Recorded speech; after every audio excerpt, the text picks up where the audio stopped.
मंगळावरून तो आला, शुक्रावरून ती. बंध प्रेमाचे बांधण्यासाठी ठिकाण निवडलं पृथ्वी. तिच्या येण्याने आयुष्य त्याचं सुरेल झालं. त्याच्या भक्कम साथीने तिलाही आनंदी केलं. बघता बघता दिवस सरले. तिचा आनंद, त्याचं संगीत दोघांनाही ग्रहण लागले. काय झालं, का झालं दोघांनाही कळेना. कोणाचं कुठे काय चुकलं दोघांनाही स्मरेना. तिच्या डोळ्यात त्याला आता तिरस्कार दिसायला लागला. तिला पण त्याच्याबरोबर संसार नकोसा वाटायला लागला. आयुष्यभर साथ देऊ वचन होतं एकमेकांना. त्याच वचनाचा आता पश्चाताप होतोय दोघांना. चुकत तसं कोणाचंच नव्हतं.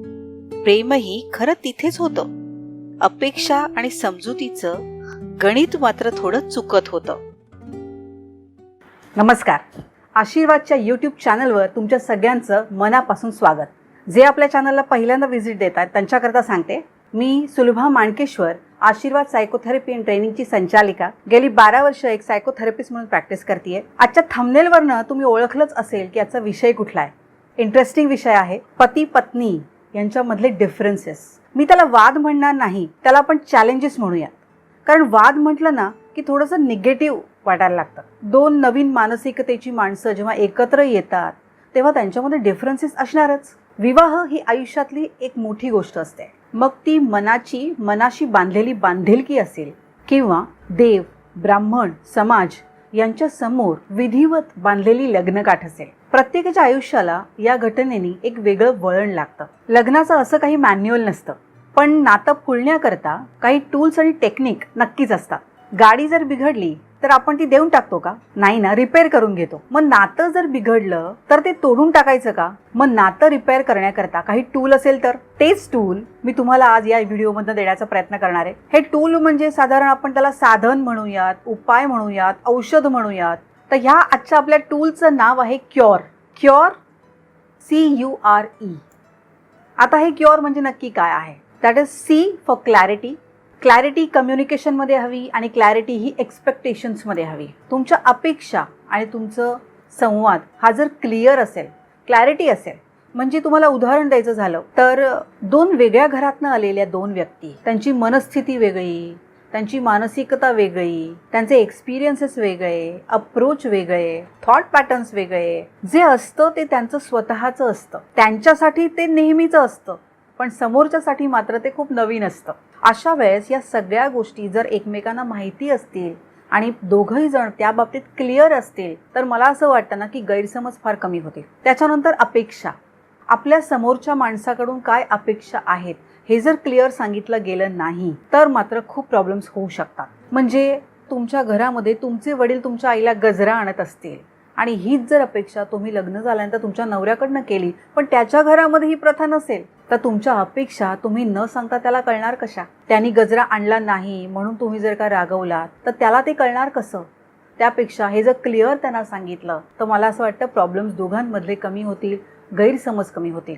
त्यानंतर आहे यू स्टँड्स फॉर अंडरस्टँडिंग. प्रत्येक माणूस जे काही वागतो त्याच्यामागे काही ना काहीतरी इंटेन्शन असतं. ते इंटेन्शन जर जाणून घेण्याचा प्रयत्न केला तर मला असं वाटतं की तिथेच समजूतदारपणा दिसतो. कुठल्याही गोष्टीला जे दिसतं त्याच्यावर आपलं काही मत न करता जर समोरच्याला विचारलं की नक्की ह्या गोष्टी का झाल्या आणि त्याची कारणं जर ऐकून घेतली तर मला असं वाटतं की अंडरस्टँडिंग दोघांमध्ये आहे असं आपण म्हणू शकतो. आपण जसं म्हणतो क्लॅरिटी हवी कम्युनिकेशनमध्ये, एक्सपेक्टेशन्समध्ये, आपण जसं म्हणतो अंडरस्टँडिंग हवं, एकमेकांना समजून घेण्याची तयारी हवी आणि तेवढा पेशन्स हवा ऐकून घेण्याकरता. तसंच एकमेकांसाठी ना रिस्पेक्ट हवा.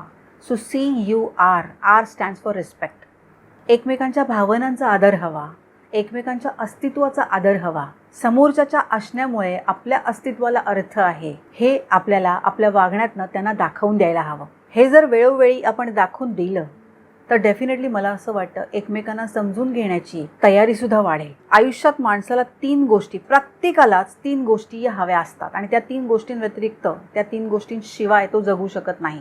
ते म्हणजे अटेन्शन, ॲप्रिसिएशन आणि अफेक्शन. कल्पना करा तुम्हाला आयुष्यात कोणीच अटेन्शन दिलं नाही, तुम्हाला आयुष्यात कोणीच कधी अप्रिशिएट केलं नाही आणि कोणीच कधी अफेक्शन दिलं नाही तर काय वाटेल? त्याच्यामुळे पती पत्नींमध्ये अटेन्शन, ॲप्रिसिएशन आणि अफेक्शन या 3 गोष्टींची देवाणघेवाण ही नियमित झाली पाहिजे. आणि ती जर झाली तर त्या एकमेकांबद्दल रिस्पेक्ट आहे हे पण दिसेल, दोघांमध्ये अंडरस्टँडिंग आहे हे पण दिसेल आणि दोघांचा संसार फुलायला नक्कीच मदत होईल. त्याच्यानंतर येतं ई स्टँड्स फॉर एम्पथी. आता एम्पथी म्हणजे काय? एम्पथी म्हणजे यू ॲटिट्यूड, समोरच्याच्या जागी उभं राहून विचार करणे. नॉर्मली पती पत्नींमध्ये काय असतं ना, कोणीच बरोबर किंवा चूक नसतं, पण प्रत्येकाचे स्वतःचे पर्स्पेक्टिव्ह असतात, प्रत्येकाचे स्वतःचे दृष्टिकोन असतात. मग हे दृष्टिकोन जर आपण समजून घेतले तर मला असं वाटतं वाद कमी होतील. त्याच्यामुळे या 4 गोष्टी जर आपण अप्लाय करून बघितल्या, जेव्हा जेव्हा डिफरन्सेस तुम्हाला दिसतील आणि या 4ही गोष्टी तुम्ही जर अप्लाय करून बघितल्यात तर मला असं वाटतं तुमच्या संवादाची सुरुवात नक्कीच असेल ती. आणि संवादाकडून सुसंवादाकडे जायला वेळ लागत नाही, पण संवाद करण्याची तयारी पाहिजे. जेव्हा समोरच्याच्या भावनांचा उद्रेक होत असतो तेव्हा बौद्धिक चातुर्य नाही तर भावनिक हुशारी लागते, समोरच्याला समजून घेण्याची इच्छा लागते. त्याच्यामुळे हे टूल जर का तुम्ही अप्लाय केलं जेव्हा वाद होतील तेव्हा, तर मला असं वाटतं याचा खूप फायदा प्रत्येकाला होऊ शकतो. आणि जे कॉम्प्लिकेटेड रिलेशनशिप असतात ते आपण सिम्प्लिकेट करू शकतो. व्हिडिओ कसा वाटला नक्की सांगा.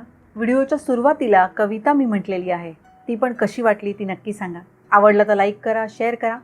पुन्हा भेटूयात. नमस्कार.